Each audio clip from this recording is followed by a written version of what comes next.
বিধ্বংসী ঝড়ে ক্ষতিগ্রস্ত পরিবারগুলির পাশে দাঁড়ালো জলপাইগুড়ি সৎসঙ্গ বিহার। উল্লেখ্য, গত রবিবার কয়েক মিনিটের মধ্যেই ঝড়ে লণ্ডভণ্ড হয়ে গেছে ময়নাগুড়ি ব্লকের বার্নিশ পুটিমারি সহ আশপাশের বেশ কিছু এলাকা। ঝড়ের দাপটে উড়ে চলে গেছে ঘর বাড়ি সহ, হারিয়ে গেছে বহু পরিবার। এমতো অবস্থায় পরিবারগুলির পাশে দাঁড়ালো জলপাইগুড়ি সৎসঙ্গ বিহার। চাল, ডাল, সরিষার তেল, সয়াবিন সহ অন্যান্য খাদ্য সামগ্রী তুলে দেন ঝড়ে ক্ষতিগ্রস্ত পরিবারগুলির হাতে।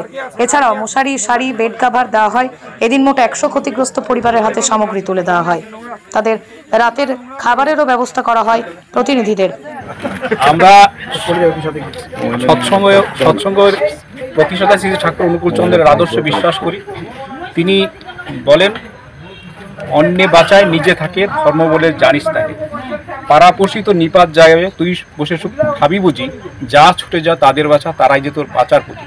তিনি সারা জীবন ব্যক্তি, দম্পতি, গৃহ সমাজ নিয়ে কাজ করেছেন, মানুষের কথা বলেছেন। তাই আজকে এই অঞ্চলে, বার্নিশ অঞ্চলে যে ঘূর্ণিঝড় হয়েছে, তাতে যে দুর্গত পরিবার, তাতে আমাদের সামর্থ্য দিয়ে আমরা তাদের চাল, ডাল, তারপরে কাপড়, গামছা, মশারি, যেগুলো তাদের প্রয়োজনীয় জিনিস তারা বলেছেন, সেটা আমরা নিয়ে এখানে হাজির হয়েছি। সেগুলো তাদের হাতে আমরা তুলে দেব। এই আমাদের সাধ্য অনুযায়ী তাদের হাতে আমরা তুলে দেওয়ার জন্য এখানে এসেছি। আমাদের